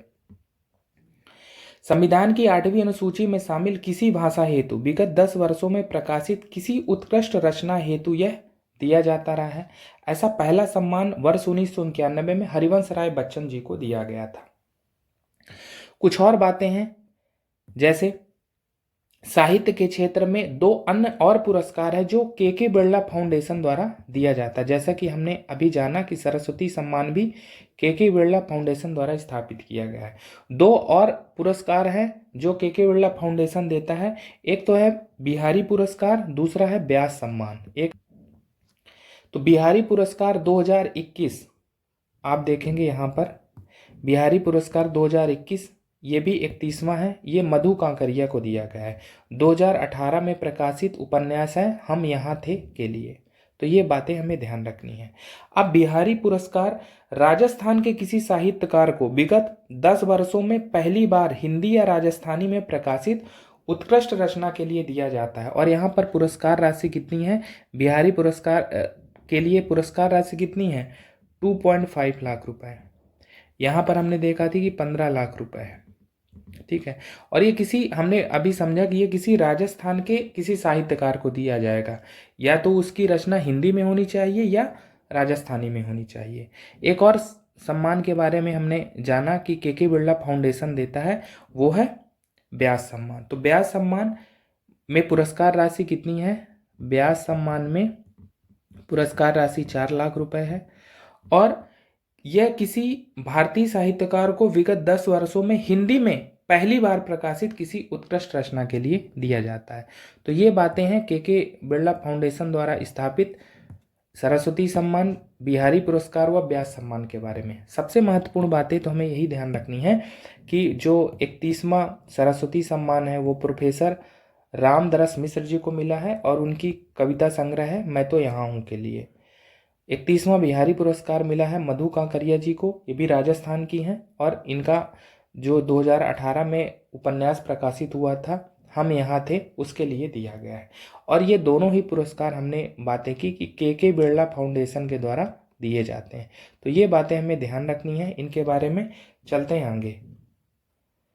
अगली बात प्रथम दीनानाथ मंगेशकर पुरस्कार से संबंधित है जो प्रधानमंत्री नरेंद्र मोदी को दिया गया है। अगर हम दीनानाथ मंगेशकर पुरस्कार के बारे में कुछ बातें जानें तो स्वर साम्राज्ञी लता मंगेशकर की स्मृति में मास्टर दीनानाथ मंगेशकर स्मृति प्रतिष्ठान चैरिटेबल ट्रस्ट द्वारा ये स्थापित किया गया है और यह पुरस्कार प्रतिवर्ष किसी ऐसे व्यक्ति को दिया जाएगा जिसका राष्ट्र के निर्माण में अनुकरणीय योगदान है। तो ये बातें हमें ध्यान रखनी है। सबसे महत्वपूर्ण बात यही है कि प्रथम दीनानाथ मंगेशकर पुरस्कार प्रधानमंत्री नरेंद्र मोदी को दिया गया है और किसकी स्मृति में यह पुरस्कार स्थापित किया गया है? लता मंगेशकर जी की स्मृति में। किसके द्वारा स्थापित किया गया? मास्टर दीनानाथ मंगेशकर स्मृति प्रतिष्ठान चैरिटेबल ट्रस्ट। और इसका उद्देश्य तो जरूर याद रखना है कि किस व्यक्ति को दिया जाएगा जिसका राष्ट्र के निर्माण में अनुकरणीय योगदान रहा है। चलते हैं आगे। अगली बात गुइलेर्मो कानो विश्व प्रेस स्वतंत्रता पुरस्कार 2022 के बारे में है और यह पुरस्कार मिला है बेलारूस के पत्रकारों के संगठन को। क्यों? निर्भीक पत्रकारिता व स्वतंत्र पत्रकारिता हेतु। ये बात ध्यान रखना है। एक बात और महत्वपूर्ण है, गुइलेर्मो कानो विश्व प्रेस स्वतंत्रता पुरस्कार के बारे में कि यह प्रतिवर्ष विश्व प्रेस स्वतंत्रता दिवस 3 मई के अवसर पर यूनेस्को द्वारा प्रदान किया जाता है। तो यहाँ पर हमें दो महत्वपूर्ण बातें पता चली कि यह पुरस्कार कब दिया जाता है? 3 मई को। 3 मई को क्या है? विश्व प्रेस स्वतंत्रता दिवस। किसके द्वारा दिया जाता है? यूनेस्को द्वारा। जैसा कि हमने बात की कि निर्भीक व स्वतंत्र पत्रकारिता हेतु दिया जाता है। अब गुइलेर्मो के बारे में जान लेते हैं, ये कौन थे? तो गुइलेर्मो कानो कोलंबियाई पत्रकार थे जिन्होंने स्वतंत्र और निर्भीक पत्रकारिता की और उनकी हत्या 1986 में कर दी गई थी और उन्हीं की स्मृति में इस पुरस्कार की स्थापना की गई है। कब? 1997 में इस पुरस्कार की स्थापना की गई और यूनेस्को द्वारा स्थापना की गई। और कितनी पुरस्कार राशि है? $25,000। ये बातें ध्यान रखनी है। तो गुइलेर्मो कानो पुरस्कार की स्थापना 1997 में यूनेस्को द्वारा। पुरस्कार राशि $25,000। क्यों दिया जाता है? निर्भीक व स्वतंत्र पत्रकारिता हेतु। कब दिया जाता है? विश्व प्रेस स्वतंत्रता दिवस 3 मई के अवसर पर। अभी 2022 का पुरस्कार किसे मिला है? बेलारूस के पत्रकारों के संगठन को। ये बातें हमें ध्यान रखनी है। चलते हैं आगे। अगली बात 64th ग्रैमी पुरस्कार, ग्रैमी अवार्ड्स के बारे में है जो संगीत के क्षेत्र में दिए जाते हैं। अब इन पुरस्कारों का वितरण लॉस वेगास में 3 अप्रैल 2022, लॉस वेगास अमेरिका में है, तो लॉस वेगास में 3 अप्रैल 2022 को किया गया। एक बात इसमें जानने वाली है कि 1 सितंबर 2020 से 30 सितंबर 2021 तक की अवधि के दौरान जो भी परफॉर्मेंस हुई हैं उन्हीं के आधार पर इन पुरस्कारों का वितरण किया गया है। पुरस्कारों का वितरण या पुरस्कार किसके द्वारा दिए जाते हैं? तो अमेरिकी रिकॉर्डिंग एकेडमी द्वारा। अब हम देख लेते हैं कि प्रमुख पुरस्कार कौन कौन से हैं जो इस आयोजन के दौरान वितरित हुए। पहला हम देख रहे हैं कि एल्बम ऑफ द ईयर किसको मिला? VR album of the year है। किसका एल्बम है ये? Jon Batiste. Record of the year पुरस्कार किसके मिला? लीव द डोर ओपन के लिए। Song of the year leave the door open के लिए। बेस्ट न्यू आर्टिस्ट का अवार्ड मिला है ओलिवा रॉड्रिगो को। दो बातें यहाँ पर महत्वपूर्ण हैं, ग्रैमी अवार्ड 2022 से संबंधित है जो हमारे एग्जाम में पूछी जा सकती हैं। पहली बात यह कि बेस्ट चिल्ड्रंस म्यूजिक अवार्ड किसको मिला है? ए कलरफुल वर्ल्ड को। और ये किसका एल्बम है? भारतीय मूल की अमेरिकी गायिका हैं फाल्गुनी शाह, जो फालू के नाम से भी लोकप्रिय हैं। तो पूछा जा सकता है फालू के बारे में, फाल्गुनी शाह के बारे में, ठीक है। तो ग्रेमी अवार्ड्स मिला है इनके एल्बम को, और एल्बम का नाम है ए कलरफुल वर्ल्ड। किस कैटेगरी में? Best children's music album. दूसरा जो महत्वपूर्ण इसमें है, बेस्ट न्यू एज एल्बम। ये कौन सा है? Divine tides. और डिवाइन टाइड्स किसका एल्बम है? रिकी केज और स्टीवार्ट कोपलैंड। रिकी केज नाम इसमें महत्वपूर्ण है क्योंकि ये भारतीय संगीतकार रहे हैं और उन्हें दूसरी बार ग्रैमी अवार्ड मिला है। वर्ष 2015 में भी इन्होंने विंड्स ऑफ समसारा के लिए ग्रैमी अवार्ड जीता था। तो दो नाम महत्वपूर्ण हैं, ये ध्यान रखना है। जैसा कि हमने बताया, एक नाम है फाल्गुनी शाह का। क्यों? क्योंकि ये भारतीय मूल की हैं, अमेरिकी गायिका, और उनके एल्बम ए कलरफुल वर्ल्ड को बेस्ट चिल्ड्रन म्यूजिक एल्बम की कैटेगरी में पुरस्कार मिला है। दूसरा जो हमने बताया कि best new age album divine tides है, और ये किसका एल्बम है? रिकी केज और स्टीवार्ट कोपलैंड का। हमने बताया रिकी केज का नाम महत्वपूर्ण है क्योंकि ये भारतीय संगीतकार हैं और ये दूसरी बार ग्रैमी अवार्ड जीत रहे हैं। और भी बातें महत्वपूर्ण है, पूछा जा सकता है कि ग्रैमी अवार्ड्स में एल्बम ऑफ द ईयर कौन सा है? तो वी आर जॉन बैटिस्टे। अब जॉन बैटिस्टे के बारे में एक बात महत्वपूर्ण है कि सर्वाधिक 5 ग्रैमी अवार्ड जीते हैं 2022 में जॉन बैटिस्टे ने। तो पूछा जा सकता है जॉन बैटिस्टे के बारे में भी। रिकॉर्ड ऑफ द ईयर, जैसा कि हमने बताया कि एल्बम है leave the door open. Song of the year भी लीव द डोर ओपन है। और बेस्ट न्यू एक्ट्रेस हैं ओलिवा रॉड्रिगो। ये बातें हमें ध्यान रखनी है। तो इस प्रकार से आज की क्लास में हमने नियुक्तियों और निधन के कारण चर्चा में रहे महत्वपूर्ण व्यक्तित्वों को पढ़ा, और इसके बाद हमने अप्रैल 2022 में चर्चा में रहे प्रमुख पुरस्कार और सम्मान को पढ़ा। अप्रैल 2022 करंट अफेयर सीरीज में आज हम खेल प्रदर्शन को देखेंगे, और अभी जो बची चीज़ें हैं उनको बारे में बाद में पढ़ेंगे। खेल प्रदर्शन के अंतर्गत सबसे पहली बात 12वें आईसीसी महिला एक दिवसीय क्रिकेट विश्व कप के बारे में है, जिसका आयोजन 4 मार्च से 3 अप्रैल 2022 के दौरान न्यूजीलैंड में किया गया। पूछा जा सकता है एग्जाम में कि आईसीसी महिला एक दिवसीय क्रिकेट विश्व कप 2022 का आयोजन कहाँ किया गया? तो उसका उत्तर होगा न्यूजीलैंड। अब इसका विजेता कौन रहा है? ऑस्ट्रेलिया। और ऑस्ट्रेलिया ने 7वीं बार यह विश्व कप जीता है। उसने फाइनल मैच में इंग्लैंड को 71 रनों से हराया। तो ये चीज़ें भी पूछी जा सकती हैं कि आईसीसी महिला एक दिवसीय क्रिकेट विश्व कप 2022 का खिताब किसने जीता? तो ऑस्ट्रेलिया ने जीता। अब इसमें कुछ पुरस्कार जो मिले उन्हें देख लेते हैं कि player of the match, final match में प्लेयर ऑफ द मैच किसे मिला? तो ऑस्ट्रेलिया की बैटर हैं एलिसा हेली, उनको मिला। और प्लेयर ऑफ द टूर्नामेंट भी एलिसा हेली को मिला। तो ये बातें ध्यान रखनी है, ये ऑस्ट्रेलिया की हैं दोनों पुरस्कार, प्लेयर ऑफ द मैच और प्लेयर ऑफ द टूर्नामेंट।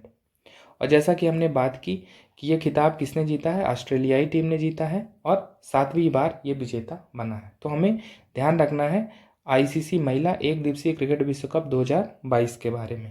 चलते हैं आगे।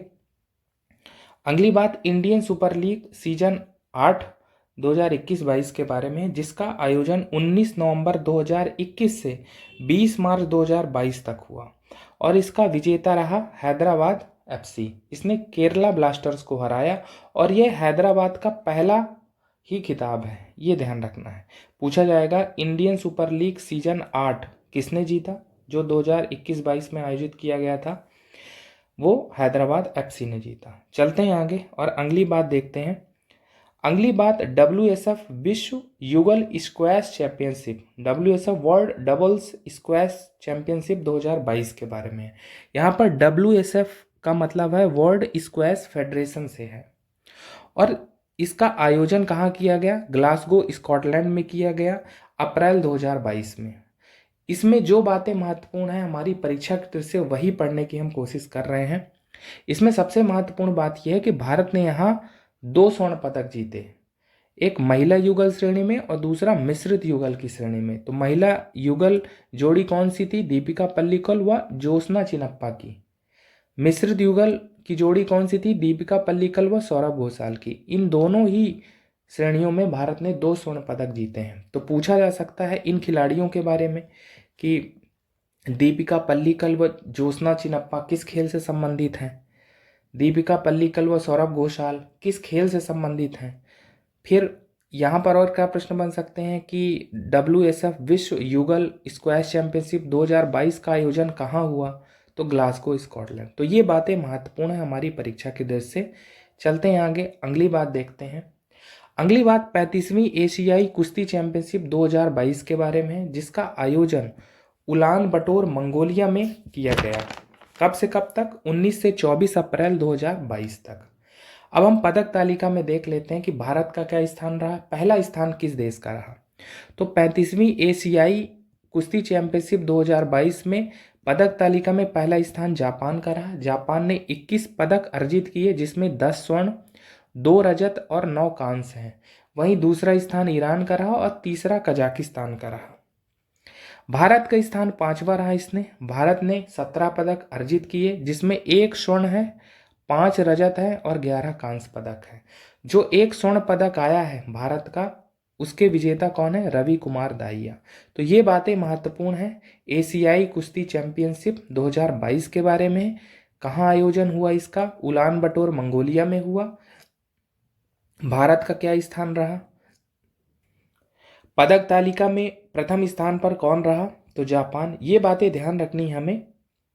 चलते हैं आगे, अगली जानकारी देखते हैं। अगली जानकारी 12वीं पुरुष सीनियर राष्ट्रीय हॉकी चैंपियनशिप 2022 के बारे में है। अब ये हमारी परीक्षा की दृष्टि से महत्वपूर्ण इसलिए हो जाती है क्योंकि इसका आयोजन मध्य प्रदेश के भोपाल में किया गया। कब? 6 से 17 अप्रैल 2022 को। तो पूछा जा सकता है कि 12वीं पुरुष सीनियर राष्ट्रीय हॉकी चैंपियनशिप का आयोजन कहाँ हुआ? तो मध्य प्रदेश के भोपाल में। अब इसका विजेता कौन रहा? हरियाणा। तमिलनाडु को इसने हराया और 11 वर्ष के अंतराल के बाद हरियाणा ने यह खिताब जीता है। पिछला खिताब उसने 2011 में जीता था। महत्वपूर्ण बात तो यही है इसका आयोजन स्थल। चलते हैं आगे और अगली जानकारी देखते हैं। अगली जानकारी लॉरियस वर्ल्ड स्पोर्ट्स अवार्ड्स 2022 के बारे में है, जिनकी घोषणा 24 अप्रैल 2022 को की गई। अब हम देख लेते हैं कि किन खिलाड़ियों को यह पुरस्कार मिले हैं। तो लॉरियस के सर्वश्रेष्ठ पुरुष खिलाड़ी, Laureus sportsman of the year का पुरस्कार किसे मिला है? मैक्स वर्स्टपेन। ये कौन है? नीदरलैंड के मोटर रेसर हैं। पूछा जा सकता है एग्जाम में कि Laureus sportsman of the year, Laureus के सर्वश्रेष्ठ पुरुष खिलाड़ी कौन रहे हैं? तो मैक्स वर्स्टपेन। कौन है ये? नीदरलैंड के हैं और ये मोटर रेसर है। अगली जो जानकारी है वो है लॉरियस की सर्वश्रेष्ठ महिला खिलाड़ी, Laureus sports woman of the year, ये इलेन थॉमसन हरार हैं। ये जमैका की एथलीट है, ये ध्यान रखना है। अगली बात Laureus world team of the year के बारे में है और ये पुरस्कार मिला है इटली की पुरुष फुटबॉल टीम को। ध्यान रखना है, पुरुष फुटबॉल टीम को मिला है। अगला अवार्ड है लाइफ टाइम अचीवमेंट पुरस्कार लॉरियस का। ये अमेरिकी फुटबॉलर टॉम ब्रैडी को मिला है।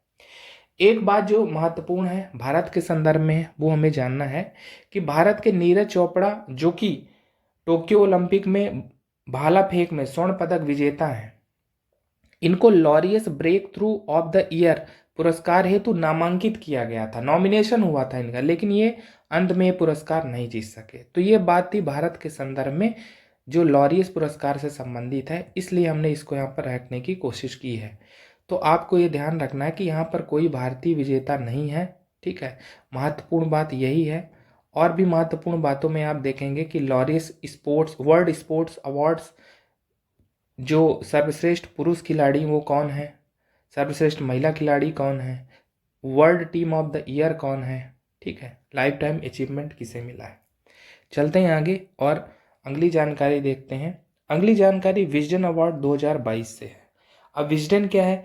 ये क्रिकेटरों की बाइबिल कही जाने वाली वार्षिक पत्रिका है और 1864 से लगातार प्रकाशित हो रही है विजडन। अब ये पूछा जाता रहा है। अब इसमें जो महत्वपूर्ण बातें हैं वो देख लेते हैं। World's leading cricketer of the year, Wisden का जो पुरुषों में पुरस्कार है world's leading cricketer of the year, वो किसे मिला है? इंग्लैंड के पूर्व कप्तान है जो रूट, ये बल्लेबाज हैं, इनको मिला है। जो रूट से संबंधित 2017 में एक प्रश्न पूछा गया था कि जो रूट का संबंध किस क्षेत्र से है, तो ये क्रिकेट के खिलाड़ी हैं। अगला अवार्ड है world's leading women cricketer of the year, और ये दक्षिण अफ्रीका की बल्लेबाज लिजेज ली को मिला है। अगला अवार्ड है world's leading T20 cricketer of the year, ये पाकिस्तान के बल्लेबाज मोहम्मद रिजवान को मिला है। एक महत्वपूर्ण बात जो भारत से भी संबंधित है और हमारे एग्जाम में पूछी जा सकती है कि विजडन के वर्ष 2022 के 5 क्रिकेटरों में भारत के रोहित शर्मा, जो कि अभी वर्तमान कप्तान है, और बॉलर जसप्रीत बुमराह को शामिल किया गया है। तो 5 क्रिकेटरों में 2 भारतीयों के नाम हैं। अन्य 3 कौन कौन से हैं? अन्य 3 हैं ओली रॉबिन्सन, ये बॉलर हैं इंग्लैंड के, टेबोन कॉनबाय न्यूजीलैंड के विकेट कीपर बल्लेबाज हैं, और साउथ अफ्रीका की महिला खिलाड़ी हैं डेन वॉन निकर्क। तो इन 3 का और नाम है। महत्वपूर्ण बात है ये जानना कि विजडन के वर्ष 2022 के 5 क्रिकेटरों में 2 भारतीय हैं, रोहित शर्मा और जसप्रीत बुमराह।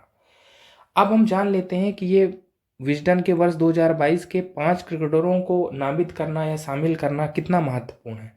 तो विजडन के वर्ष के 5 क्रिकेटरों के रूप में नामित होना क्रिकेट में उत्कृष्ट प्रदर्शन के लिए विश्व का सबसे प्राचीन सम्मान है, और ये 1889 से इस सम्मान से सम्मानित किया जा रहा है। भारत के एक बात यहाँ पर ध्यान रखना कि ये सम्मान किसी भी एक खिलाड़ी को एक बार से अधिक नहीं दिया जाता, और भारत के अब तक 22 खिलाड़ियों को ये सम्मान मिल चुका है। महत्वपूर्ण बात यही है कि हम ये जानें कि रोहित शर्मा और जसप्रीत बुमराह को विजडन के वर्ष 2022 के 5 क्रिकेटरों में शामिल किया गया है। और भी महत्वपूर्ण है कि world leading cricketer of the year Joe Root है, women cricketer of the year Lizelle Lee हैं। तो ये बातें महत्वपूर्ण है, ध्यान रखना है। चलते हैं आगे। अब बची हुई चीज़ें देख लेते हैं जो अप्रैल 2022 के करंट अफेयर में छूट गई हैं। अब हम अन्य तत्वों को पढ़ लेते हैं। इसमें पहली बात ईगा स्वेतेक के बारे में है। ईगा स्वेतेक हाल ही में चर्चा में क्यों रही हैं, इसको जानेंगे। कौन है ये, इसके बारे में जानेंगे। तो ईगा स्वेतेक पोलैंड की महिला टेनिस खिलाड़ी है। अप्रैल 2022 में फ्लोरिडा यूएसए में मियामी ओपन टेनिस टूर्नामेंट 2022 का आयोजन किया गया, और इसमें उन्होंने महिला वर्ग का खिताब जीता, और इसके साथ ही WTA रैंकिंग में उन्होंने शीर्ष स्थान बनाया। यानी WTA रैंकिंग में अभी पहले स्थान पर कौन है? ईगा स्वेतेक। 20 वर्षीय हैं। अब WTA का मतलब क्या है? वुमेन्स टेनिस एसोसिएशन, ठीक है, वुमेन्स टेनिस एसोसिएशन। तो ईगा स्वेतेक के बारे में ध्यान रखना है, अगर पूछा जाएगा तो ये कौन है? पोलैंड की महिला टेनिस खिलाड़ी। क्यों चर्चा में रही हैं? क्योंकि ये महिला टेनिस में नंबर 1 पर है। अगला नाम कायरन पोलार्ड का है। कायरन पोलार्ड कौन है? वेस्ट इंडीज के क्रिकेट खिलाड़ी हैं। हाल ही में चर्चा में क्यों रहे हैं? क्योंकि उन्होंने हाल ही में अंतर्राष्ट्रीय क्रिकेट से संन्यास लेने की घोषणा की है, और इसीलिए चर्चा में रहे। तो ध्यान रखना है, अगर पूछा जाएगा कि कायरन पोलार्ड का संबंध किस क्षेत्र से है, किस खेल से है, तो वो होगा क्रिकेट। ये बातें ध्यान रखनी है। चलते हैं आगे। अगली बात एम्बर ब्रेकन के बारे में है। ये कनाडा की फोटो जर्नलिस्ट हैं। अब ये चर्चा में क्यों रही हैं? तो एम्बर ब्रेकन द्वारा न्यूयॉर्क टाइम्स के लिए एक फोटो खींची गई। वो फोटो किस शीर्षक की थी? कैमलूप्स रेसिडेंशियल स्कूल की शीर्षक वाली फोटो, और इसे world press photo of the year 2022 के पुरस्कार से सम्मानित किया गया है। यह फोटो स्कूली बच्चों की सामूहिक कब्रगार की फोटो है। अब यहाँ पर 2-3 तरह के प्रश्न बन सकते हैं। आपसे एम्बर ब्रेकन के बारे में पूछा जा सकता है, तो ये फोटो जर्नलिस्ट है कनाडा की। एक बात पूछी जा सकती है कि world press photo of the year का पुरस्कार किसे मिला है? तो कैमलूप्स रेसिडेंशियल स्कूल की शीर्षक वाली तस्वीर या फोटो को मिला है, और इसका संबंध स्कूली बच्चों की सामूहिक कब्रगार से है। ये बातें पूछी जा सकती हैं, इसलिए हमने इसको यहाँ पर रखने की कोशिश की है। चलते हैं आगे। अगली बात देखते हैं। अगली बात पहले वैश्विक आयुष निवेश और नवाचार शिखर सम्मेलन 2022 से संबंधित है। First global Ayush investment and innovation summit GAIIS, जिसका आयोजन गुजरात गांधीनगर में 20 से 22 अप्रैल 2022 के दौरान किया गया। क्या उद्देश्य है इसका? उद्देश्य अगर हम समझें कि पहला वैश्विक आयुष निवेश और नवाचार शिखर सम्मेलन क्यों आयोजित किया गया, तो इसका महत्वपूर्ण उद्देश्य है कि भारत के प्राचीन और पारंपरिक ज्ञान की ओर विश्व का ध्यान केंद्रित करना, ध्यान आकर्षित करना, और एक स्थायी भविष्य का मार्ग प्रशस्त करना। ठीक है। अब हम यहाँ पर आयुष की बात कर रहे हैं, तो ये इस सम्मेलन का जो आयोजन है वो सतत विकास के लक्ष्य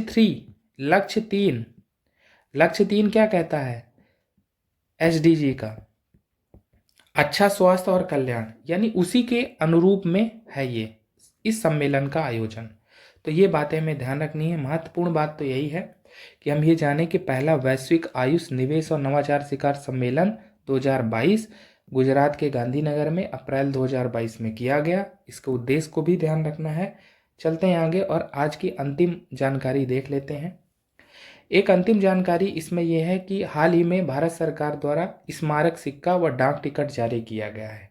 पहली बात इसमें यह है कि 9वें सिख गुरु तेग बहादुर के 400वें प्रकाश वर्ष जन्मशती के अवसर पर स्मारक सिक्का व डाक टिकट जारी किया गया। वहीं दिल्ली विश्वविद्यालय की स्थापना के 100 वर्ष पूरे होने पर भी स्मारक सिक्का व डाक टिकट जारी किया गया। तो पूछा जा सकता है कि हाल ही में किस विश्वविद्यालय ने अपने स्थापना के 100 वर्ष पूरे किए, तो हमें ध्यान रखना वो दिल्ली विश्वविद्यालय होगा। पूछा जा सकता है गुरु तेग बहादुर के बारे में, गुरु तेग बहादुर की 400वीं जो जन्मशती है इसके बारे में, तो ये ध्यान रखना है। ये बातें महत्वपूर्ण हैं। तो इस प्रकार से आज की क्लास में हमने अप्रैल 2022 में चर्चा में रहे खेल परिदृश्य को देखा और अन्य बातें देखी। तो इस प्रकार से आज की क्लास में फिलहाल इतना ही। धन्यवाद।